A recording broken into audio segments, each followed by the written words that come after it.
ਵਾਹਿਗੁਰੂ ਜੀ ਕਾ ਖਾਲਸਾ ਵਾਹਿਗੁਰੂ ਜੀ ਕੀ ਫਤਿਹ। ਸਿੱਖ ਧਰਮ ਅੰਦਰ ਅੰਮ੍ਰਿਤ ਸੰਸਕਾਰ ਨੂੰ ਜੀਵਨ ਦੇ ਹੋਰ ਸੰਸਕਾਰਾਂ ਨਾਲੋਂ ਮਹੱਤਵਪੂਰਨ ਮੰਨਿਆ ਜਾਂਦਾ ਹੈ। ਜਿੱਥੋਂ ਤੱਕ ਅੰਮ੍ਰਿਤ ਸ਼ਬਦ ਦੇ ਪਿਛੋਕੜ ਬਾਰੇ ਹੈ, ਇਸ ਦਾ ਮੂਲ ਸਰੋਤ ਹਿੰਦੂ ਜਾਂ ਸਨਾਤਨ ਧਰਮ ਦੇ ਮਿਥਿਹਾਸਕ ਕੋਸ਼ ਹਨ ਜਾਂ ਧਾਰਮਿਕ ਪੁਸਤਕਾਂ। ਭਾਈ ਕਾਹਨ ਸਿੰਘ ਜੀ ਨਾਭਾ ਕ੍ਰਿਤ ਮਹਾਨ ਕੋਸ਼ ਅੰਦਰ ਵੀ ਸਨਾਤਨੀ ਰੰਗ ਅਨੁਸਾਰ ਇਸ ਦੇ ਅਰਥ ਕੀਤੇ ਗਏ ਹਨ। ਇੱਕ ਪੀਣਯੋਗ ਪਦਾਰਥ ਜਿਸ ਦੇ ਅਸਰ ਨਾਲ ਮੌਤ ਨਹੀਂ ਹੁੰਦੀ। ਸੰਸਾਰ ਅੰਦਰ ਨਾ ਕੋ ਅਜਿਹਾ ਤਰਲ ਪਦਾਰਥ ਹੈ ਤੇ ਨਾ ਹੀ ਕਦੀ ਬਣ ਸਕੇਗਾ। ਇਹ ਵੀ ਮਿਥਿਹਾਸਕ ਹੈ ਕਿ ਅੰਮ੍ਰਿਤ ਪੀਣ ਨਾਲ ਮੌਤ ਨਹੀਂ ਹੁੰਦੀ। ਗੁਰੂ ਸਾਹਿਬਾਨ ਨੇ ਗੁਰਬਾਣੀ ਵਿੱਚ ਅੰਮ੍ਰਿਤ ਸ਼ਬਦ ਨੂੰ ਵੱਖ-ਵੱਖ ਅਰਥਾਂ ਵਿੱਚ ਵਰਤਿਆ ਹੈ। ਜ਼ਿਆਦਾਤਰ ਇਸ ਸ਼ਬਦ ਨੂੰ ਰੱਬ ਦੇ ਨਾਮ ਲਈ ਪ੍ਰਯੋਗ ਕੀਤਾ ਹੈ। ਜਿੱਥੋਂ ਤੱਕ ਮੌਤ ਜਾਂ ਅਟਲ ਹੋਣ ਬਾਰੇ ਹੈ, ਗੁਰਮਤਿ ਦਾ ਸਿਧਾਂਤ ਵਿਲੱਖਣ ਹੈ, ਜਿਸ ਅਨੁਸਾਰ ਅੰਮ੍ਰਿਤ ਪੀਵੋ ਸਦਾ ਚਿਰ ਜੀਵੋ, ਪੰਨਾ 496। ਭਾਵ ਜਿਸ ਪ੍ਰਾਣੀ ਨੇ ਵਾਹਿਗੁਰੂ ਦੇ ਨਾਮ ਨੂੰ ਆਪਣੇ ਅੰਦਰ ਵਸਾ ਲਿਆ, ਉਹ ਪ੍ਰਾਣੀ ਅਗੰਮੀ ਜਾਂ ਮਹਾਨ ਜੋਤ ਨਾਲ ਇੱਕਮਿਕ ਹੋ ਜਾਂਦਾ ਹੈ। ਉਸ ਦੀ ਆਤਮਿਕ ਮੌਤ ਨਹੀਂ ਹੁੰਦੀ। ਅੰਮ੍ਰਿਤ ਸ਼ਬਦ ਸੰਬੰਧੀ ਕੁਝ ਪ੍ਰਮਾਣ। ਅੰਮ੍ਰਿਤ ਹਰ ਹਰ ਨਾਮ ਹੈ ਮੇਰੀ ਜਿੰਦੜੀਏ, ਅੰਮ੍ਰਿਤ ਗੁਰਮਤਿ ਪਾਏ ਰਾਮ, ਪੰਨਾ 538। ਜਿਸ ਜਲ ਨਿਧ ਕਾਰਨ ਤੁਮ ਜਗ ਆਏ, ਸੋ ਅੰਮ੍ਰਿਤ ਗੁਰ ਪਾਹੀ ਜੀਓ, ਪੰਨਾ 598। ਅੰਮ੍ਰਿਤ ਸ਼ਬਦ ਖਾਣ ਪੀਣ ਦੀਆਂ ਵਸਤੂਆਂ ਲਈ। ਜਿਹ ਪ੍ਰਸਾਦ 36 ਅੰਮ੍ਰਿਤ ਖਾਹੇ, ਤਿਸ ਠਾਕੁਰ ਕੋ ਰੱਖ ਮਨ ਮਾਹੇ, ਪੰਨਾ 269। ਜਿਵੇਂ ਪਹਿਲਾਂ ਉਲੇਖ ਕੀਤਾ ਹੈ ਕਿ ਅੰਮ੍ਰਿਤ ਸ਼ਬਦ ਦਾ ਮੂਲ ਸਰੋਤ ਹਿੰਦੂ ਧਰਮ ਦੀਆਂ ਪੁਸਤਕਾਂ ਹਨ ਅਤੇ ਇਹ ਸ਼ਬਦ ਵੈਦਿਕ ਕਾਲ ਤੋਂ ਹੀ ਪ੍ਰਚਲਿਤ ਹੈ। ਵਿਸ਼ੇਸ਼ ਕਰਕੇ ਇਸ ਸ਼ਬਦ ਨੂੰ ਸੋਮ ਰਸ ਲਈ ਵਰਤਿਆ ਜਾਂਦਾ ਸੀ। ਮਿਥਿਹਾਸਕ ਕਥਾ ਹੈ ਕਿ ਇਸ ਅੰਮ੍ਰਿਤ ਤੇ ਹੋਰ ਅਮੋਲ ਵਸਤੂਆਂ ਦੀ ਭਾਲ ਲਈ ਸਮੁੰਦਰ ਰਿੜਕਿਆ ਗਿਆ, ਜਿਸ ਦੇ ਫਲ ਸਰੂਪ 14 ਰਤਨ ਨਿਕਲੇ। ਗੁਰੂ ਗੋਬਿੰਦ ਸਿੰਘ ਜੀ ਨੇ 1699 ਨੂੰ ਖਾਲਸੇ ਦੀ ਸਾਜਣਾ ਸਮੇਂ ਖੰਡੇ ਦੀ ਪਹੁਲ ਦੇਣ ਦੀ ਰੀਤ ਚਲਾਈ ਤੇ ਖੰਡੇ ਦੀ ਪਹੁਲ ਨੂੰ ਅੰਮ੍ਰਿਤ ਵੀ ਕਿਹਾ ਗਿਆ ਤੇ ਇਸ ਵਿਧੀ ਨੂੰ ਅੰਮ੍ਰਿਤ ਸੰਸਕਾਰ ਦਾ ਨਾਮ ਦਿੱਤਾ ਗਿਆ। ਸਿੱਖ ਇਤਿਹਾਸ ਦੇ ਸਰੋਤਾਂ ਵਿੱਚ 1699 ਵਾਲੀ ਵਿਸਾਖੀ ਸਮੇਂ ਅੰਮ੍ਰਿਤ ਸੰਚਾਰ ਸੰਬੰਧੀ ਵਿਸਥਾਰ ਪੂਰਵਕ ਜਾਣਕਾਰੀ ਉਪਲਬਧ ਨਹੀਂ ਹੈ। ਜਿੱਥੇ ਇਤਿਹਾਸਕ ਸਰੋਤਾਂ ਅੰਦਰ ਅੰਮ੍ਰਿਤ ਸੰਚਾਰ ਦੀ ਵਿਧੀ ਬਾਰੇ ਭਿੰਨਤਾ ਹੈ, ਉੱਥੇ ਇਸ ਮਹਾਨ ਸਮਾਗਮ ਦੇ ਸਮੇਂ ਬਾਰੇ ਵੀ ਭਿੰਨ-ਭਿੰਨ ਮਤ ਹਨ। ਉਦਾਹਰਨ ਦੇ ਤੌਰ ਤੇ ਇੱਕ ਭੱਟਵਹੀ ਦੇ ਸਰੋਤ ਬਾਰੇ ਲਿਖ ਰਿਹਾ ਹਾਂ। ਸ੍ਰੀ ਗੁਰੂ ਗੋਬਿੰਦ ਸਿੰਘ ਜੀ महल 10वां, बेटा गुरु तेग बहादुर जी का, साल 1795, मंगलवार बैसाखी के दिन 5 सिखों को खांडे की पहुल दी, सिंह नाम राखा। प्रथमे दिया राम सोपती खत्री, बासी लाहौर खला हुआ। पाछे मोहकम चंद शीप, बासी दवारका। साहिब चंद नाई, बासी बिदर, जफराबाद शहर। धर्मचंद जवंदा जाट, बासी हस्तनापुर। हिम्मत चंद चीवर, बासी जगन्नाथ बारोबारी खड़े हुए। सबको नीलंबर पहनाया, वहीं वेश अपना लिया। हुक्का हलाल हजामत हराम टिक्का, जंजू धोती का त्याग कराया। मीणे तीर मलिए राम राइये, सुर गुमो मसंदों की वर्तन बंद की। कंगा कर्द केस की, कड़ा कशहरा सबको दिया, सब केशाधारी हुए। ਭੱਟਵਹੀ ਪਰਗਣਾ ਥਾਨੇਸਰ। ਇਤਿਹਾਸਕਾਰਾਂ ਨੇ ਖਾਲਸਾ ਸਾਜਣ ਦਾ ਠੀਕ ਸਮਾਂ 29 ਜਾਂ 30 ਮਾਰਚ 1699 ਨੂੰ ਹੀ ਪ੍ਰਵਾਨ ਕੀਤਾ ਹੈ। Sardar Kapur Singh national professor of Sikhism 30 ਮਾਰਚ 1699 ਨੂੰ ਠੀਕ ਮੰਨਦੇ ਹਨ। ਪਰਾਸ਼ਰ ਪ੍ਰਸ਼ਨਾ ਪੰਨਾ 1। ਬਿਕਰਮੀ ਸੰਮਤ ਅਨੁਸਾਰ ਇਹ ਸਮਾਗਮ ਪਹਿਲੀ ਵਿਸਾਖ ਨੂੰ ਆਯੋਜਿਤ ਹੋਇਆ, ਜਦੋਂ ਗੁਰੂ ਗੋਬਿੰਦ ਸਿੰਘ ਜੀ ਨੇ ਗੁਰੂ ਨਾਨਕ ਦੇਵ ਜੀ ਦੇ ਚਲਾਏ ਨਿਰਮਲ ਪੰਥ ਨੂੰ ਸੰਪੂਰਨਤਾ ਦੀ ਸਨਦ ਪ੍ਰਦਾਨ ਕਰ ਦਿੱਤੀ ਅਤੇ ਖਾਲਸਾ ਫੌਜ ਵਿੱਚ ਭਰਤੀ ਹੋਣ ਲਈ ਖੰਡੇ ਦੀ ਪਹੁਲ ਦੀ ਮਰਜ਼ਾਦਾ ਸਥਾਪਿਤ ਕਰ ਦਿੱਤੀ, ਜਿਸ ਦਾ ਮੌਜੂਦਾ ਨਾਮਕਰਨ ਅੰਮ੍ਰਿਤ ਸੰਸਕਾਰ ਪ੍ਰਚਲਿਤ ਹੋ ਗਿਆ। ਭਾਵੇਂ ਬਹੁਤ ਵਿਦਵਾਨ ਇਸ ਸੰਸਕਾਰ ਦੇ ਬਦਲਵੇਂ ਨਾਮ ਨਾਲ ਅਸਹਿਮਤ ਹਨ, ਅਤੇ ਮੁੱਢਲੇ ਨਾਮ ਖੰਡੇ ਦੀ ਪੌਲ ਨੂੰ ਠੀਕ ਮੰਨਦੇ ਹਨ। ਪਰ ਮੇਰਾ ਖਿਆਲ ਹੈ ਕਿ ਹਰ ਸੱਭਿਆਚਾਰ, ਕੌਮ ਤੇ ਧਰਮਾਂ ਅੰਦਰ ਪਰੰਪਰਾਵਾਂ ਜਾਂ ਸੰਸਕਾਰਾਂ ਦੇ ਵਿੱਚ ਸ਼ਬਦਾਂ ਦਾ ਅਦਲਾ ਬਦਲ ਹੋ ਜਾਂਦਾ ਹੈ ਅਤੇ ਕਈ ਵਾਰ ਅਰਥ ਵੀ ਤਬਦੀਲ ਹੋ ਜਾਂਦੇ ਹਨ। ਬਿਹਤਰ ਇਹ ਹੈ ਕਿ ਪੰਥ ਵੱਲੋਂ ਪ੍ਰਮਾਣਿਤ ਨਾਮ ਅੰਮ੍ਰਿਤ ਸੰਚਾਰ ਮੰਨ ਲੈਣਾ ਠੀਕ ਹੈ ਅਤੇ ਨਾਲ ਹੀ ਇਤਿਹਾਸਕ ਨਾਮ ਦਾ ਪ੍ਰਯੋਗ ਵੀ ਕੀਤਾ ਜਾ ਸਕਦਾ ਹੈ। ਭਾਵ ਆਖ ਸਕਦੇ ਹਾਂ ਕਿ ਖੰਡੇ ਦੀ ਪੌਲ ਲਈ ਜਾਂ ਛਕੀ ਜਾਂ ਅੰਮ੍ਰਿਤ ਪਾਨ ਕੀਤਾ। ਇਹ ਵੀ ਠੀਕ ਨਹੀਂ ਜਾਪਦਾ ਜਿਵੇਂ ਰਹਿਤ ਮਰਜ਼ਾਦਾ ਅੰਦਰ ਖੰਡੇ ਦੀ ਪੌਲ ਸ਼ਬਦ ਨੂੰ ਅਲੋਪ ਹੀ ਕਰ ਦਿੱਤਾ ਗਿਆ ਹੈ। ਵਿਧੀ: ਗੁਰੂ ਖਾਲਸਾ ਪੰਥ ਨੇ ਇਸ ਸੰਸਕਾਰ ਦੀ ਪੂਰਨ ਵਿਧੀ ਨੂੰ ਸਿੱਖ ਰਹਿਤ ਮਰਜ਼ਾਦਾ ਅੰਦਰ ਸ਼ਾਮਲ ਕੀਤਾ ਹੈ ਅਤੇ ਅੰਮ੍ਰਿਤ ਸੰਚਾਰ ਸਮੇਂ ਪੜ੍ਹੀਆਂ ਜਾਣ ਵਾਲੀਆਂ ਬਾਣੀਆਂ ਵੀ ਨਿਰਧਾਰਿਤ ਕਰ ਦਿੱਤੀਆਂ ਹਨ। ਕੁਝ ਵਿਦਵਾਨ ਬਾਣੀਆਂ ਦੇ ਸੰਬੰਧ ਵਿੱਚ ਕਿੰਤੂ ਕਰਦੇ ਹਨ। ਜਿਵੇਂ ਚੌਪਈ ਬਾਣੀ ਹੈ, ਇਸ ਨੂੰ ਉਹ ਗੁਰੂਕ੍ਰਿਤ ਨਹੀਂ ਮੰਨਦੇ ਕਿਉਂਕਿ ਇਸ ਬਾਣੀ ਦਾ ਮੁੱਖ ਸਰੋਤ ਦਸਮ ਗ੍ਰੰਥ ਵਿੱਚ ਦਰਜ ਚਰਿਤ੍ਰੋਪਖਿਆਨ ਹੈ, ਜਿਸ ਬਾਰੇ ਸ਼੍ਰੋਮਣੀ ਗੁਰਦੁਆਰਾ ਪ੍ਰਬੰਧਕ ਕਮੇਟੀ ਵੱਲੋਂ ਫੈਸਲਾ ਕੀਤਾ ਹੋਇਆ ਹੈ ਕਿ ਇਹ ਗੁਰੂਕ੍ਰਿਤ ਨਹੀਂ। ਹੁਣ ਸਾਨੂੰ ਗੁਰੂ ਪੰਥ ਵੱਲੋਂ ਪ੍ਰਵਾਨਿਤ ਵਿਧੀ ਤੇ ਸਰੂਪ ਨੂੰ ਹੀ ਮੰਨਣਾ ਚਾਹੀਦਾ ਹੈ। ਪੰਥ ਵੱਲੋਂ ਅੰਮ੍ਰਿਤ ਸੰਚਾਰ ਦੀ ਪ੍ਰਵਾਨਿਤ ਵਿਧੀ ਨੂੰ ਅਪ੍ਰਵਾਨ ਕਰਕੇ ਬਹੁਤ ਡੇਰੇਦਾਰ ਜਾਂ ਪੰਜਾਬ ਤੋਂ ਬਾਹਰ ਦੇ ਇਤਿਹਾਸਕ ਗੁਰ ਅਸਥਾਨ ਜਾਂ ਤਖਤਾਂ ਨੇ ਆਪੋ ਆਪਣੀ ਮਰਜ਼ਾਦਾ ਸਥਾਪਿਤ ਕੀਤੀ ਹੋਈ ਹੈ ਜੋ ਗੁਰਮਤਿ ਅਨੁਸਾਰ ਪੂਰੀ ਨਹੀਂ ਉਤਰਦੀ। ਜਿਵੇਂ ਮਰਦਾਂ ਨੂੰ ਖੰਡੇ ਦੀ ਪੌਲ, ਪਰ ਇਸਤਰੀਆਂ ਲਈ ਕਿਰਪਾਨ ਨਾਲ ਪੌਲ ਤਿਆਰ ਕੀਤੀ ਜਾਂਦੀ ਹੈ। ਇਸ ਆਪੋ ਧਾਪੀ ਵਿੱਚ ਸਥਾਪਿਤ ਕੀਤੇ ਸੰਸਕਾਰਾਂ ਨਾਲ ਨੌਜਵਾਨ ਪੀੜ੍ਹੀ ਅੰਦਰ ਸਿੱਖ ਧਰਮ ਪ੍ਰਤੀ ਗੌਰਵਤਾ ਪੈਦਾ ਨਹੀਂ ਹੋ ਰਹੀ। ਇੱਕ ਪਾਸੇ ਦੇਸ਼ ਦੀ ਸਰਕਾਰ ਵੱਲੋਂ ਘੱਟ ਗਿਣਤੀਆਂ ਦੇ ਲੋਕਾਂ ਨਾਲ ਮਤਰੇਈ ਮਾਂ ਵਾਲਾ ਸਲੂਕ ਕੀਤਾ ਜਾ ਰਿਹਾ ਹੈ, ਦੂਜੇ ਪਾਸੇ ਨਵੀਂ ਪੀੜ੍ਹੀ ਦੇ ਬੱਚੇ ਕੌਮੀ ਤੇ ਧਾਰਮਿਕ ਪਰੰਪਰਾਵਾਂ ਵੱਲ ਪਿੱਠ ਕਰੀ ਖੜੇ ਹਨ। ਅੰਮ੍ਰਿਤ ਸੰਸਕਾਰ ਦੀ ਪੰਥਕ ਵਿਧੀ ਸ਼੍ਰੋਮਣੀ ਗੁਰਦੁਆਰਾ ਪ੍ਰਬੰਧਕ ਕਮੇਟੀ ਵੱਲੋਂ ਛਪੀ ਸਿੱਖ ਰਹਿਤ ਮਰਜ਼ਾਦਾ ਵਿੱਚ ਅੰਕਿਤ ਹੈ। ਨਵੇਂ ਵਹਿਮ ਤੇ ਭਰਮ। ਸਾਲ 1980 ਵਿੱਚ ਵੈਨਕੂਵਰ ਦੇ ਇੱਕ ਗੁਰਦੁਆਰਾ ਸਾਹਿਬ ਵੱਲੋਂ ਅੰਮ੍ਰਿਤ ਸੰਚਾਰ ਆਯੋਜਿਤ ਹੋਇਆ।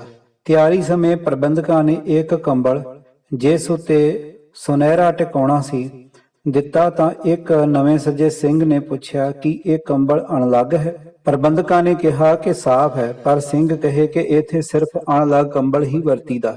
ਭਲਾ ਸੋਚੀਏ, ਜੇ ਅਣਲੱਗ ਕੰਬਲ ਵੀ ਹੋਵੇ ਤਾਂ ਉਹ ਕਿੰਨੇ ਹੱਥਾਂ ਰਾਹੀਂ ਲੰਘਾ ਹੋਵੇਗਾ। ਫੈਕਟਰੀ ਦੇ ਕਾਮਿਆਂ ਹੱਥੀਂ, ਫਿਰ ਥੋਕ ਦਾ ਮਾਲ ਵੇਚਣ ਵਾਲਿਆਂ ਪਾਸ, ਪਿੱਛੋਂ ਦੁਕਾਨਦਾਰ ਜਿਸ ਨੇ ਕੰਬਲ ਵੇਚਿਆ ਹੈ। ਕੀ ਦੁਕਾਨਦਾਰ ਕੰਬਲ ਵੇਚਣ ਤੋਂ ਪਹਿਲਾਂ ਹੱਥ ਧੋਂਦੇ ਹਨ? ਜੇ ਭਲਾ ਮੰਨ ਲਈਏ ਕਿ ਸੁੱਚ ਰੱਖਣੀ ਜ਼ਰੂਰੀ ਹੈ, ਉਸ ਸਿੰਘ ਦਾ ਜਿੱਦਪੁਣਾ ਦੇਖ ਕੇ ਮਨ 'ਚ ਕਈ ਖਿਆਲ ਉਪਜੇ ਕਿ ਸਿੱਖਾਂ ਅੰਦਰ ਨਿੱਕੀਆਂ ਨਿੱਕੀਆਂ ਗੱਲਾਂ ਪਿੱਛੇ ਵਹਿਮ ਕਿਉਂ ਹਨ। ਦਾਸ ਨੇ ਜਦੋਂ ਪੂਰੀ ਤਰ੍ਹਾਂ ਸਿੱਖ ਰਹਿਤ ਮਰਜ਼ਾਦਾ ਨੂੰ ਪੜ੍ਹਿਆ ਤਾਂ ਉਸ ਵਿੱਚ ਗਰਮ ਕੰਬਲ ਵਾਲੀ ਕੋਈ ਗੱਲ ਨਹੀਂ ਲਿਖੀ। ਇਹ ਤਾਂ ਸਾਡੀਆਂ ਆਪਣੀਆਂ ਮਨ ਘੜਤ ਪਰੰਪਰਾਵਾਂ ਸਥਾਪਿਤ ਕੀਤੀਆਂ ਹੋਈਆਂ ਹਨ। ਸਿੱਖ ਰਹਿਤ ਮਰਜ਼ਾਦਾ ਅੰਦਰ ਅੰਕਿਤ ਹੈ, ਗੱਗਾ ਬਾਟਾ ਸਰਬ ਲੋਹ ਦਾ ਹੋਵੇ ਤੇ ਚੌਂਕੀ ਸੁਨਹਿਰੇ ਆਦਿ ਕਿਸੇ ਸ਼ਵਸ ਚੀਜ਼ ਉੱਪਰ ਰੱਖਿਆ ਹੋਵੇ। ਅੰਮ੍ਰਿਤ ਸੰਸਕਾਰ ਦੌਰਾਨ ਇੱਕ ਹੋਰ ਵਿਸ਼ਾ ਜਿਸ ਤੇ ਚਰਚਾ ਬਹੁਤ ਹੁੰਦੀ ਹੈ, ਉਹ ਹੈ ਕੁੱਠਾ ਮਾਸ ਬਾਰੇ। ਕੁਝ ਧਾਰਮਿਕ ਹਸਤੀਆਂ ਨੇ ਪੰਥ ਵੱਲੋਂ ਕੁੱਠਾ ਸ਼ਬਦ ਦੀ ਵਿਆਖਿਆ ਨੂੰ ਠੀਕ ਨਹੀਂ ਮੰਨਿਆ ਅਤੇ ਉਹਨਾਂ ਦੀ ਸ਼ਖਸੀਅਤ ਤੋਂ ਪ੍ਰਭਾਵ ਲੈਣ ਵਾਲੇ ਮਾਸ ਖਾਣ ਦੇ ਵਿਰੁੱਧ ਹਨ ਅਤੇ ਸਿੱਖ ਰਹਿਤ ਮਰਜ਼ਾਦਾ ਅੰਦਰ ਵੀ ਮਾਸ ਖਾਣ ਤੇ ਨਾ ਖਾਣ ਬਾਰੇ ਕੋਈ ਜ਼ਿਆਦਾ ਚਰਚਾ ਨਹੀਂ ਕੀਤੀ ਗਈ। ਜਿੱਥੇ ਪੰਥਕ ਮਰਜ਼ਾਦਾ ਅੰਦਰ ਕੁੱਠਾ ਸ਼ਬਦ ਦਾ ਪ੍ਰਯੋਗ ਕੀਤਾ ਗਿਆ ਹੈ, ਉੱਥੇ ਸ਼ਬਦ ਕੋਸ਼ਰ ਤੇ ਹਲਾਲ ਦੀ ਵਿਆਖਿਆ ਜ਼ਰੂਰੀ ਹੈ। ਚਲੋ, ਇਹ ਪੰਥਕ ਮਾਮਲਾ ਹੈ, ਉਹੀ ਨਿਪਟ ਸਕਦੇ ਹਨ। ਸਾਲ 1985 ਦੀ ਗੱਲ ਹੈ। ਮੈਨੂੰ ਵੈਨਕੂਵਰ ਦੇ ਇੱਕ ਗੁਰਦੁਆਰਾ ਸਾਹਿਬ ਦੇ ਪ੍ਰਬੰਧਕ ਦਾ ਫੋਨ ਆਇਆ ਕਿ ਤੁਸੀਂ ਕਦੀ ਕਿਰਪਾਨ ਲਾਈ ਹੈ। ਮੇਰਾ ਉੱਤਰ ਸੀ, ਇਹ ਕਿਉਂ ਪੁੱਛਿਆ ਜਾ ਰਿਹਾ ਹੈ। ਉਸ ਪ੍ਰਬੰਧਕ ਨੇ ਕਿਹਾ, ਜੋ ਸੱਜਣ ਅਮਰ ਸੰਚਾਰ ਸਮਾਗਮ ਦੀ ਜ਼ਿੰਮੇਵਾਰੀ ਲਿਆ ਰਿਹਾ ਹੈ, ਉਸ ਦੀ ਸ਼ਰਤ ਹੈ ਕਿ ਉਹੀ ਪੰਜ ਪਿਆਰੇ ਹੋਣ ਜਿਸ ਨੇ ਜ਼ਿੰਦਗੀ 'ਚ ਕਦੀ ਵੀ ਕੋਈ ਕਕਾਰ ਸਰੀਰ ਨਾਲੋਂ ਅਲੱਗ ਨਾ ਕੀਤਾ ਹੋਵੇ। ਮੈਂ ਉਸ ਨੂੰ ਕਿਹਾ ਕਿ ਜੋ ਸੱਜਣ ਅਜਿਹੀ ਸ਼ਰਤ ਲਗਾ ਰਿਹਾ ਹੈ, ਉਸ ਨੂੰ ਪੁੱਛ ਕੇ ਦੱਸਣਾ ਕਿ ਜਦੋਂ ਉਹ ਇੰਡੀਆ ਤੋਂ ਆਏ ਸਨ ਕਿ ਕਿਰਪਾਨ ਸਮੇਤ ਜਹਾਜ਼ ਚੜ੍ਹੇ ਸਨ। ਮੈਨੂੰ ਅੱਜ ਤੱਕ ਉੱਤਰ ਨਹੀਂ ਮਿਲਿਆ। ਇਹ ਸੱਜਣ 1984 ਤੋਂ ਝੱਟ ਬਾਅਦ ਜੁਝਾਰੂ ਬਣ ਕੇ ਲੋਕਾਂ ਤੇ ਪ੍ਰਭਾਵ ਪਾ ਰਿਹਾ ਸੀ ਅਤੇ ਉਸ ਦੇ ਅਸਲ ਰੂਪ ਬਾਰੇ ਕਿਸੇ ਨੂੰ ਪਤਾ ਨਾ ਲੱਗਾ ਕਿ ਕੀ ਉਹ ਭਾਰਤੀ ਸਰਕਾਰ ਦਾ ਏਜੰਟ ਸੀ ਜਾਂ ਹੋਰ ਕੋਈ। 15-20 ਸਾਲ ਪਹਿਲਾਂ ਟੋਰਾਂਟੋ ਦੇ ਇਲਾਕੇ ਵਿੱਚ ਇੱਕ ਸਿੰਘ ਦੀ ਹਸਪਤਾਲ ਵਿੱਚ ਸਰਜਰੀ ਸੀ ਤੇ ਉਹ ਅੰਮ੍ਰਿਤਧਾਰੀ ਸੀ। ਉਸਨੇ ਜ਼ਿੱਦ ਕੀਤੀ ਕਿ ਸਰੀਰ ਤੋਂ ਕਕਾਰ ਅਲੱਗ ਨਹੀਂ ਕਰੇਗਾ। ਇਸ ਬਾਰੇ ਬਹੁਤ ਚਰਚਾ ਹੋਈ। ਕਈ ਵੇਰ MRI ਜਾਂ ਹੋਰ ਐਕਸ-ਰੇ ਲੈਣ ਸਮੇਂ ਅਸੀਂ ਕੰਘਾ ਜਾਂ ਕਿਰਪਾਨ ਨਹੀਂ ਪਾ ਸਕਦੇ, ਕਿਉਂਕਿ ਉਹਨਾਂ ਨੂੰ ਮਸ਼ੀਨਾਂ ਪ੍ਰਯੋਗ ਕਰਨ ਸਮੇਂ ਅੜਿੱਕਾ ਪੈ ਸਕਦਾ ਹੈ। ਭਾਵੇਂ ਅਜਿਹਾ ਲੱਖਾਂ 'ਚ ਇੱਕ ਅੱਧ ਸਿੱਖ ਹੁੰਦਾ ਹੈ, ਪਰ ਵਿਦੇਸ਼ੀ ਅਖਬਾਰਾਂ ਨੂੰ ਚਰਚਾ ਕਰਨ ਲਈ ਅਧਿਕ ਮਸਾਲਾ ਮਿਲ ਜਾਂਦਾ ਹੈ। ਕੁਝ ਸਾਲ ਪਹਿਲਾਂ ਅਮਰੀਕਾ ਦੇ ਪ੍ਰਾਇਮਰੀ ਸਕੂਲ ਵਿੱਚ ਪੜ੍ਹਦਾ ਬੱਚਾ ਜੋ ਕਿਰਪਾਨ ਪਾਉਂਦਾ ਸੀ ਦੇ ਸਬੰਧ ਵਿੱਚ ਇੱਕ ਘਟਨਾ ਵਾਪਰੀ। ਸਕੂਲ ਨੇ ਉਸ ਕਿਰਪਾਨ ਨੂੰ ਹਥਿਆਰ ਆਖ ਪਾਉਣ ਦੀ ਮਨਾਹੀ ਕਰ ਦਿੱਤੀ ਅਤੇ ਡਰ ਮਹਿਸੂਸ ਕੀਤਾ ਕਿ ਬੱਚਾ ਦੂਜੇ ਬੱਚਿਆਂ ਨੂੰ ਡਰਾਉਣ ਜਾਂ ਧਮਕਾਉਣ ਲਈ ਨਾ ਵਰਤ ਲਵੇ।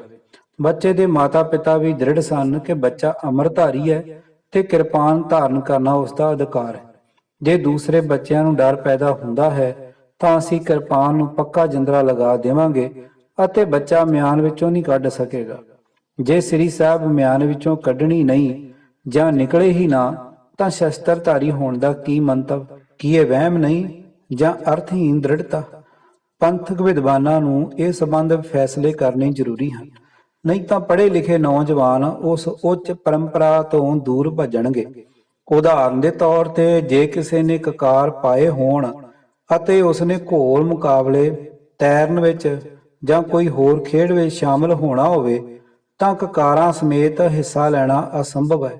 ਕਈ ਅੰਮ੍ਰਿਤਧਾਰੀ ਸਿੰਘ ਸਿੰਘਣੀਆਂ ਜਦੋਂ ਤਰਨ, ਸਵਿਮਿੰਗ ਆਦਿ ਲਈ ਜਾਂ ਕਸਰਤ ਅਭਿਆਸ ਲਈ ਜਾਂਦੇ ਹਨ ਤਾਂ ਕਕਾਰ ਲਾ ਦਿੰਦੇ ਹਨ ਤੇ ਫਿਰ ਪਾ ਲੈਂਦੇ ਹਨ। ਜੋ ਇਸ ਤਰ੍ਹਾਂ ਕਰਦੇ ਹਨ, ਕੀ ਉਹ ਪਤਿਤ ਹੋ ਜਾਂਦੇ ਹਨ ਜਾਂ ਨਹੀਂ, ਇਸ ਦਾ ਫੈਸਲਾ ਕੌਣ ਕਰੇ? ਹਸਪਤਾਲਾਂ ਵਿੱਚ ਜਦੋਂ ਦਿਲ ਦਾ ਆਪਰੇਸ਼ਨ ਜਾਂ ਐਂਜੀਓਪਲਾਸਟੀ ਕਰਕੇ ਦਿਲ ਦੇ ਰੋਗਾਂ ਦਾ ਇਲਾਜ ਹੁੰਦਾ ਹੈ ਤਾਂ ਰੋਮ ਕੱਟਦੇ ਹਨ, ਕਿਉਂਕਿ ਸਮੇਤ ਰੋਮ ਡਾਕਟਰ ਸਰਜਰੀ ਨਹੀਂ ਕਰਦੇ।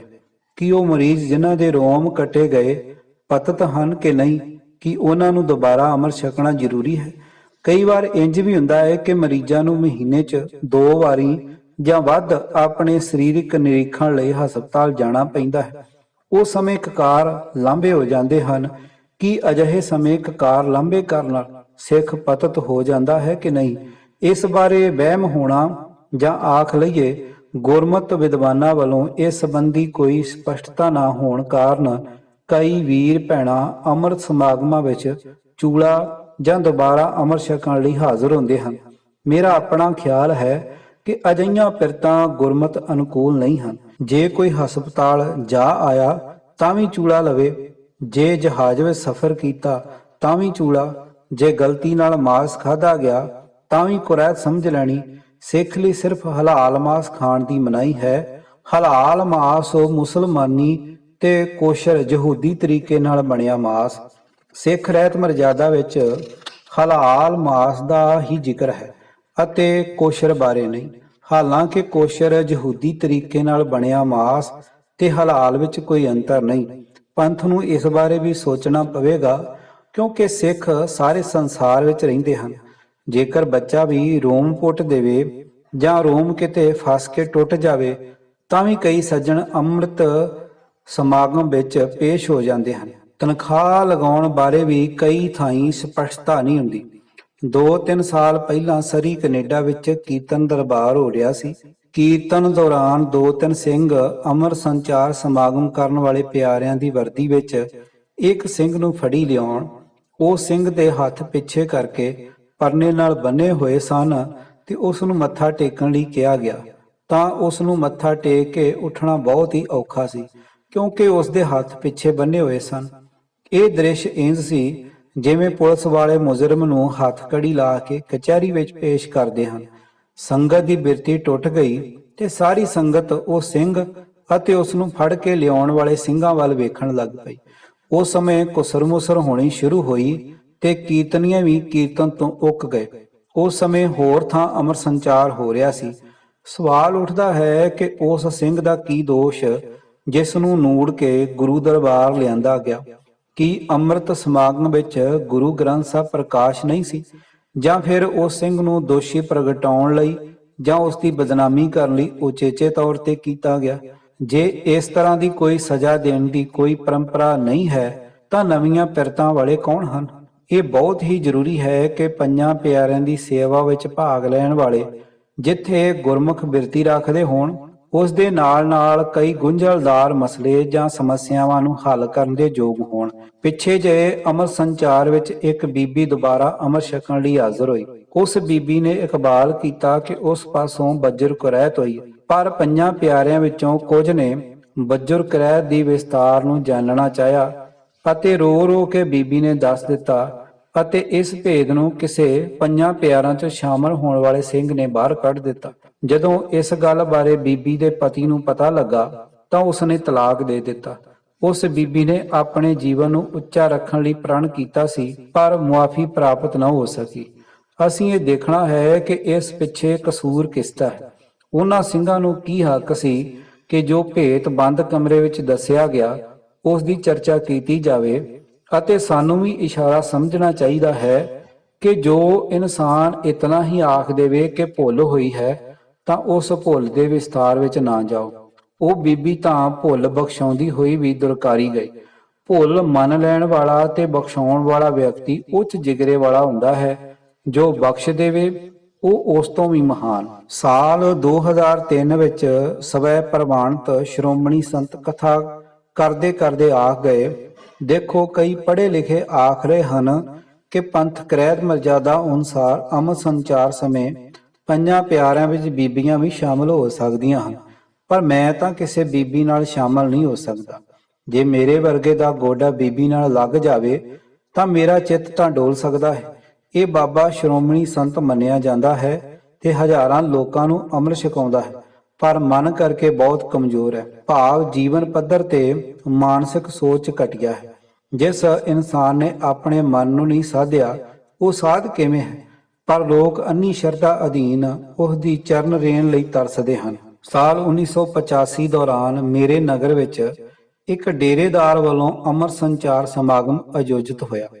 ਅੰਮ੍ਰਿਤ ਅਭਿਲਾਸ਼ੀ ਬਹੁਤ ਚਾਅ ਨਾਲ ਹਾਜ਼ਰ ਹੋਏ, ਪਰ ਛੇਤੀ ਹੀ ਉਹਨਾਂ ਦਾ ਚਾਅ ਉੱਡ ਪੁੱਡ ਗਿਆ। ਸਮਾਗਮ ਆਯੋਜਿਤ ਕਰਨ ਵਾਲੇ ਬਾਬੇ ਨੇ ਕਿਹਾ ਕਿ ਰਵਿਦਾਸੀਏ ਵੀਰ ਇੱਕ ਪਾਸੇ ਹੋ ਜਾਣ ਤੇ ਬਾਕੀ ਇੱਕ ਪਾਸੇ। ਇਤਨਾ ਕਹਿਣ ਨਾਲ ਕੁਝ ਅਭਿਲਾਸ਼ੀ ਸਮਾਗਮ ਤੋਂ ਬਾਹਰ ਆ ਗਏ ਅਤੇ ਉਹਨਾਂ ਅੱਜ ਤੱਕ ਖੰਡੇ ਦੀ ਪੌਲ ਨਹੀਂ ਲਈ। ਇਸ ਘਟਨਾ ਬਾਰੇ ਜਦ ਗੁਰਪ੍ਰਵਾਸੀ ਗਿਆਨੀ ਮੇਵਾ ਸਿੰਘ ਜੀ ਨਾਲ 1987 ਵਿੱਚ ਗੱਲ ਕੀਤੀ ਤਾਂ ਉਹਨਾਂ ਨੇ ਮੰਨਿਆ ਕਿ ਉਹ ਬਾਬੇ ਇੰਜ ਹੀ ਕਰਦੇ ਸਨ। ਵੈਨਕੂਵਰ BC ਦੇ ਇੱਕ ਗੁਰਦੁਆਰਾ ਪ੍ਰਬੰਧਕਾਂ ਵੱਲੋਂ ਹਮੇਸ਼ਾ ਸਾਲਾਨਾ ਅੰਮ੍ਰਿਤ ਸੰਚਾਰ ਸਮਾਗਮ ਹੁੰਦਾ ਸੀ। ਉਸ ਸਾਲ ਦਾਸ ਵੀ ਪ੍ਰਬੰਧਕ ਕਮੇਟੀ ਵਿੱਚ ਬਤੌਰ ਸਹਾਇਕ ਸਕੱਤਰ ਸੀ। ਇਸ ਅੰਮ੍ਰਿਤ ਸੰਚਾਰ ਸਮਾਗਮ ਵਿੱਚ ਜ਼ਿਆਦਾਤਰ ਉਹ ਵੀ ਸ਼ਾਮਲ ਹੁੰਦੇ ਜਿਨ੍ਹਾਂ ਨੇ ਗੁਰਦੁਆਰਾ ਕਮੇਟੀ ਵਿੱਚ ਸ਼ਾਮਲ ਹੋਣਾ ਹੁੰਦਾ। ਇਹ ਵਾਕਿਆ 80-81 ਦਾ ਹੈ। ਅੰਮ੍ਰਿਤ ਸੰਚਾਰ ਸਮਾਗਮ ਦੀ ਤਿਆਰੀ ਹੋਈ। ਵੱਖ ਕਮਰੇ 'ਚ ਸ੍ਰੀ ਗੁਰੂ ਗ੍ਰੰਥ ਸਾਹਿਬ ਜੀ ਦਾ ਪ੍ਰਕਾਸ਼ ਹੋਇਆ। ਪੰਜ ਪਿਆਰੇ ਤਿਆਰ ਸਨ, ਪਰ ਅੰਮ੍ਰਿਤ ਅਭਿਲਾਸ਼ੀਆਂ ਵਿੱਚੋਂ ਸਮਾਗਮ 'ਚ ਕੋਈ ਨਾ ਬੋੜਿਆ। ਜਦੋਂ ਪੁੱਛ-ਗਿੱਛ ਕੀਤੀ ਤਾਂ ਉਹਨਾਂ ਨੇ ਦੱਸਿਆ ਕਿ ਉਹਨਾਂ ਨੂੰ ਕਿਸੇ ਨੇ ਦੱਸ ਦਿੱਤਾ ਸੀ ਕਿ ਉਹਨਾਂ ਨੂੰ ਕਮੇਟੀ ਵਿੱਚ ਨਹੀਂ ਲੈਣਾ। ਜਦ ਸਾਨੂੰ ਕਮੇਟੀ ਵਿੱਚ ਲੈਣਾ ਹੀ ਨਹੀਂ ਤਾਂ ਅਸੀਂ ਅੰਮ੍ਰਿਤ ਕਿਉਂ ਛਕੀਏ? ਉਸੇ ਸਾਲ ਦਾ ਹੋਰ ਵਾਕਿਆ ਹੈ ਜੋ ਸੰਗਤ ਨਾਲ ਸਾਂਝਾ ਕਰਾਂਗਾ। ਮੈਨੂੰ ਬਾਹਰਲੀ ਕਿਸੇ ਗੁਰਦੁਆਰਾ ਪ੍ਰਬੰਧਕ ਕਮੇਟੀ ਦਾ ਫੋਨ ਆਇਆ ਕਿ ਉਹਨਾਂ ਵੱਲੋਂ ਇੰਡੀਆ ਤੋਂ ਪੱਕੇ ਤੌਰ ਤੇ ਸਪਾਂਸਰ ਗ੍ਰੰਥੀ ਉਤਰ ਰਿਹਾ ਹੈ ਤੇ ਉਸ ਨੂੰ ਉਹਨਾਂ ਪਾਸ ਪਹੁੰਚਦਾ ਕਰਾਂ। ਚਲੋ ਦਾਸ ਨੇ ਬੱਸ ਰਾਹੀਂ ਨਵੇਂ ਗ੍ਰੰਥੀ ਨੂੰ ਪੁੱਜਦਾ ਕਰ ਦਿੱਤਾ। ਪਹਿਲੇ ਦਿਨ ਹੀ ਆਨੰਦ ਕਾਰਜ ਦੀ ਰਸਮ ਸੀ ਜੋ ਉਹਨਾਂ ਨੂੰ ਭੁਗਤਾਉਣ ਲਈ ਸੌਂਪੀ, ਪਰ ਉਸ ਵੀਰ ਨੂੰ ਕੱਖ ਵੀ ਪਤਾ ਨਹੀਂ ਸੀ ਕਿ ਆਨੰਦ ਕਾਰਜ ਰਸਮ ਕਿਵੇਂ ਪੂਰੀ ਕੀਤੀ ਜਾਏ। ਉਥੋਂ ਦੇ ਲੋਕਲ ਸਿੱਖ ਤੋਂ ਪੁੱਛ-ਗਿੱਛ ਕਰਕੇ ਕੰਮ ਸਾਰ ਲਿਆ। ਸੰਗਤਾਂ ਨੂੰ ਉਸ ਤੇ ਸ਼ੱਕ ਹੋ ਗਿਆ ਅਤੇ ਉਸ ਨੂੰ ਇੱਥੋਂ ਤੱਕ ਵੀ ਪੁੱਛਿਆ ਗਿਆ ਕਿ ਉਹਨਾਂ ਨੇ ਅੰਮ੍ਰਿਤ ਛਕਿਆ ਹੈ ਕਿ ਨਹੀਂ। ਉਸ ਗ੍ਰੰਥੀ ਸਿੰਘ ਨੇ ਕਿਹਾ, ਮੈਂ ਅੰਮ੍ਰਿਤ ਛਕਿਆ ਹੈ। ਸੰਗਤਾਂ ਨੇ ਪੁੱਛਿਆ ਕਿੱਥੋਂ?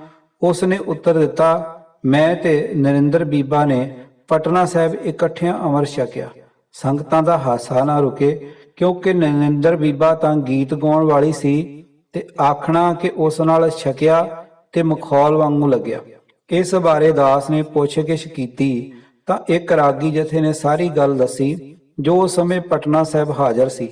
ਤਖਤ ਸਾਹਿਬ ਦੇ ਪ੍ਰਬੰਧਕਾਂ ਨੇ ਸ਼ਰਤ ਲਗਾਈ ਸੀ ਕਿ ਉਹੀ ਗੀਤਕਾਰ ਜਾਂ ਕਵੀ ਸਟੇਜ ਤੇ ਜਾਵੇਗਾ ਜਿਸ ਨੇ ਅੰਮ੍ਰਿਤ ਛਕਿਆ ਹੋਵੇ। ਉਸ ਸਮੇਂ ਉਸ ਗ੍ਰੰਥੀ ਸਿੰਘ ਤੇ ਨਰਿੰਦਰ ਬੀਬਾ ਨੇ ਸਟੇਜ ਦੀ ਸ਼ਰਤ ਨੂੰ ਪੂਰਾ ਕਰਨ ਲਈ ਅੰਮ੍ਰਿਤ ਛਕਿਆ। ਇਸ ਤਰ੍ਹਾਂ ਕਰਨਾ ਜਿੱਥੇ ਆਪਣੇ ਆਪ ਨੂੰ ਧੋਖਾ ਦੇਣਾ ਹੈ, ਉੱਥੇ ਸੰਗਤਾਂ ਨੂੰ ਪਖੰਡ ਕਰਕੇ ਵੱਡਾ ਧੋਖਾ ਦਿੱਤਾ ਜਾਂਦਾ ਹੈ। ਅੰਮ੍ਰਿਤ ਸੰਚਾਰ ਬਾਰੇ ਅਨੇਕਾਂ ਹੋਰ ਵਹਿਮ ਪ੍ਰਚਲਿਤ ਹਨ ਕਿ ਫਲਾਣੇ ਜਥੇ ਵਾਲੇ ਅੰਮ੍ਰਿਤ ਵਧੀਆ ਛਕਾਉਂਦੇ ਹਨ, ਉਹ ਮੂਲ ਮੰਤਰ ਆਦਿ ਸੱਚ ਤੋਂ ਹੋਸੀ ਵੀ ਸੱਚ ਤੱਕ ਦੱਸਦੇ ਹਨ ਅਤੇ ਮਾਸ ਦੀ ਮਨਾਹੀ ਹੈ। ਕਈ ਆਖਣਗੇ ਕਿ ਅੰਮ੍ਰਿਤ ਸ੍ਰੀ ਅਕਾਲ ਤਖਤ ਸਾਹਿਬ ਛਕਣਾ ਚਾਹੀਦਾ ਹੈ, ਉੱਥੇ ਪੰਥਕ ਮਰਜ਼ਾਦਾ ਪੂਰੀ ਲਾਗੂ ਹੈ। ਅੰਮ੍ਰਿਤ ਛਕਣਾ ਜਾਂ ਖਾਲਸਾ ਪੰਥ ਦੇ ਸਿਪਾਹੀ ਬਣਨਾ ਹਰ ਪ੍ਰਾਣੀ ਦੀ ਮਾਨਸਿਕ ਹਾਲਤ ਨਾਲ ਸੰਬੰਧਿਤ ਹੈ। ਜਿਵੇਂ ਫੌਜ ਜਾਂ ਪੁਲਿਸ ਵਿੱਚ ਭਰਤੀ ਹੋਣ ਲਈ ਮਾਨਸਿਕ ਦ੍ਰਿੜਤਾ ਹੋਣੀ ਜ਼ਰੂਰੀ ਹੈ, ਉਸੇ ਤਰ੍ਹਾਂ ਖਾਲਸਾ ਫੌਜ ਦੇ ਸਿਪਾਹੀ ਬਣ ਕੇ ਖਾਲਸਾ ਵਰਦੀ ਪਹਿਨ ਕੇ ਗੁਰੂ ਗੋਬਿੰਦ ਸਿੰਘ ਜੀ ਦੇ ਸੁਪੁੱਤਰ ਦਾ ਗੌਰਵ ਕਰਨਾ ਹੈ। ਜਿਵੇਂ ਸਾਹਿਬਜ਼ਾਦਿਆਂ ਨੇ ਆਪਣੀ ਛੋਟੀ ਉਮਰ ਵਿੱਚ ਵੱਡੇ ਵੱਡੇ ਕਾਰਨਾਮੇ ਕਰਕੇ ਸਿੱਖ ਇਤਿਹਾਸ ਨੂੰ ਸਿਰਜਿਆ, ਉਸੇ ਤਰ੍ਹਾਂ ਹੀ ਸਾਨੂੰ ਗੁਰਮਤਿ ਦੇ ਸਿਧਾਂਤਾਂ ਨੂੰ ਦ੍ਰਿੜ ਕਰਕੇ ਖਾਲਸਾ ਫੌਜ ਦੇ ਸਿਪਾਹੀ ਬਣਨਾ ਚਾਹੀਦਾ ਹੈ। ਜੇ ਚੋਣਾਂ ਵਿੱਚ ਖੜੇ ਹੋਣ ਲਈ ਜਾਂ ਸਟੇਜਾਂ ਤੇ ਗੀਤ ਗਾਉਣ ਲਈ ਸ਼ਰਤ ਪੂਰੀ ਲਈ ਅੰਮ੍ਰਿਤ ਛਕਣਾ ਹੈ, ਇਸ ਤਰ੍ਹਾਂ ਦਾ ਬੱਧਾ ਚੱਟੀ ਅੰਮ੍ਰਿਤ ਛਕ ਲੈਣਾ ਪਖੰਡ ਹੀ ਬਣ ਜਾਵੇਗਾ। ਬੇਅੰਤ ਅੰਮ੍ਰਿਤ ਸੰਚਾਰ ਹੋ ਰਹੇ ਹਨ, ਪਰ ਸਮਾਜ ਵਿੱਚ ਹੇਰਾ ਫੇਰੀ, ਝਗੜੇ ਅਤੇ ਰਾਜਨੀਤੀ ਵਿੱਚ ਵੜ ਕੇ ਨਾਜਾਇਜ਼ ਤਰੀਕੇ ਨਾਲ ਮਾਇਆ ਹੜੱਪ ਕਰਨੀ, ਠੱਗੀਆਂ ਮਾਰਨ ਦਾ ਦੌਰ ਵੱਧ ਰਿਹਾ ਹੈ। ਪੰਥ ਦੇ ਅਸਲ ਹਮਦਰਦੀ ਤੇ ਪੰਥਕ ਮਰਜ਼ਾਦਾ ਨੂੰ ਮੰਨਣ ਵਾਲੇ ਅਤੇ ਸੱਚੇ ਦਿਲੋਂ ਪੰਥਕ ਏਕਤਾ ਦੇ ਹਾਮੀ ਬਹੁਤ ਥੋੜੇ ਹਨ। ਬੇਨਤੀ ਹੈ, ਜੋ ਨਵੇਂ-ਨਵੇਂ ਵਹਿਮ ਪ੍ਰਚਲਿਤ ਹੋ ਰਹੇ ਹਨ, ਉਹਨਾਂ ਤੋਂ ਦੂਰ ਹੋਈਏ।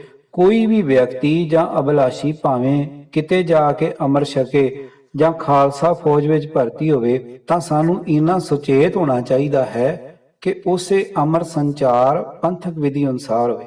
ਇਸ ਵਿੱਚ ਸਾਡਾ ਸਭ ਦਾ ਭਲਾ, ਸਮੁੱਚੇ ਪੰਥ ਦਾ ਭਲਾ, ਗੁਰਬਾਣੀ ਅੰਦਰ ਨਿਰਮਲ ਪੰਥ ਦੀ ਨਿਰਮਲ ਰਹਿਤ ਸੱਚ ਧਾਰਨ ਕਰਨਾ ਹੈ। ਸੱਚ ਤਾਂ ਪਰ ਜਾਣੀਐ ਜਾਂ ਹਿਰਦੈ ਸੱਚਾ ਹੋਏ, ਕੂੜ ਕੀ ਮਲ ਉਤਰੇ ਤਨ ਕਰੇ ਹੱਛਾ ਧੋਏ। ਸੱਚ ਤਾਂ ਪਰ ਜਾਣੀਐ ਜਾਂ ਸੱਚ ਧਰੇ ਪਿਆਰ, ਨਾਉ ਸੁਣ ਮਨ ਰਸੀਐ ਤਾਂ ਪਾਏ ਮੋਖ ਦੁਆਰ। ਸੱਚ ਤਾਂ ਪਰ ਜਾਣੀਐ ਜਾਂ ਜੁਗਤ ਜਾਣੇ ਜੀਓ, ਧਰਤ ਕਾਇਆ ਸਾਧਕੈ ਵਿੱਚ ਦੇ ਕਰਤਾ ਵੀਓ। ਸੱਚ ਤਾਂ ਪਰ ਜਾਣੀਐ ਜਾਂ ਸਿੱਖ ਸੱਚੀ ਲੇ, ਦਇਆ ਜਾਣੇ ਜੀ ਕੀ ਕਿਛ ਪੁੰਨ ਦਾਨ ਕਰੇ। ਵਾਰ ਆਸਾ ਪੰਨਾ 468। ਸੱਚ ਕਰਨੀ ਸੱਚ ਤਾਕੀ ਰਹਿਤ, ਸੱਚ ਹਿਰਦੇ ਸਤ ਮੁਖ ਕਹਿਤ। ਸੁਖਮਣੀ ਪੰਨਾ 283। ਇਸ ਗੁਰਬਾਣੀ ਰਹਿਤ ਨੂੰ ਦ੍ਰਿੜ ਕਰੀਏ ਤੇ ਤਨ ਮਨ ਧਨ ਗੁਰੂ ਨੂੰ ਸੌਂਪਣ ਲਈ ਤਤਪਰ ਰਹੀਏ, ਤਾਂ ਹੀ ਖਾਲਸਾ ਫੌਜ ਦੇ ਸਿਪਾਹੀ ਬਣਨ ਲਈ ਯੋਗ ਹੋ ਸਕਦੇ ਹਾਂ। ਬਹੁਤੇ ਪ੍ਰਬੰਧਕ ਭੋਲੇ ਭਾਲੇ ਲੋਕਾਂ ਨੂੰ ਆਖਣਗੇ ਕਿ ਅਸੀਂ ਪੁਰਾਤਨ ਅੰਮ੍ਰਿਤ ਵਿਧੀ ਨੂੰ ਮੰਨਦੇ ਹਾਂ। ਇਹ ਨਿਰਾ ਵਹਿਮ ਹੈ। ਇਸ ਲੇਖ ਦੇ ਸ਼ੁਰੂ ਵਿੱਚ ਉਲੇਖ ਕੀਤਾ ਸੀ ਕਿ ਗੁਰੂ ਗੋਬਿੰਦ ਸਿੰਘ ਜੀ ਵੱਲੋਂ 1699 ਵਿਸਾਖੀ ਉੱਤੇ ਆਯੋਜਿਤ ਅੰਮ੍ਰਿਤ ਜਾਂ ਖੰਡੇ ਦੀ ਪੌਲ ਛਕਾਉਣ ਦੀ ਪੂਰੀ ਵਿਧੀ ਕਿਸੇ ਵੀ ਇੱਕ ਸਰੋਤ ਵਿੱਚ ਉਪਲਬਧ ਨਹੀਂ ਹੈ। ਗੁਰੂ ਖਾਲਸਾ ਪੰਥ ਨੇ ਪ੍ਰਾਪਤ ਸਰੋਤਾਂ ਤੋਂ ਖੋਜ ਕਰਕੇ ਅਤੇ ਵਿਦਵਾਨਾਂ ਵੱਲੋਂ ਪੇਸ਼ ਕੀਤੇ ਗਏ ਕੁਝ ਤੱਥਾਂ ਨੂੰ ਆਧਾਰ ਬਣਾ ਕੇ ਅੰਮ੍ਰਿਤ ਸੰਚਾਰ ਦੀ ਪੂਰਨ ਮਰਜ਼ਾਦਾ ਨੂੰ ਨਿਰਧਾਰਤ ਕਰ ਦਿੱਤਾ ਹੈ। ਸਾਨੂੰ ਪੰਥਕ ਮਰਜ਼ਾਦਾ ਤੋਂ ਬਿਨਾਂ ਕਿਸੇ ਹੋਰ ਡੇਰੇ ਜਾਂ ਬਾਬੇ ਦੀ ਮਰਜ਼ਾਦਾ ਨੂੰ ਨਹੀਂ ਮੰਨਣਾ ਚਾਹੀਦਾ। ਖਾਲਸਾ ਫੌਜ ਵਿੱਚ ਸ਼ਾਮਲ ਹੋਣ ਲਈ ਅੰਮ੍ਰਿਤ ਛਕਣਾ ਜ਼ਰੂਰੀ ਹੈ। ਸਰੋਤ ਧਾਰਮਿਕ ਸੰਸਕਾਰਾਂ ਨਾਲ ਜੁੜੇ ਵਹਿਮ ਅਤੇ ਭਰਮ। ਆਵਾਜ਼ ਭਾਈ ਗੁਰਜੰਟ ਸਿੰਘ ਰੂਪੋਵਾਲੀ। ਵਾਹਿਗੁਰੂ ਜੀ ਕਾ ਖਾਲਸਾ, ਵਾਹਿਗੁਰੂ ਜੀ ਕੀ ਫਤਿਹ।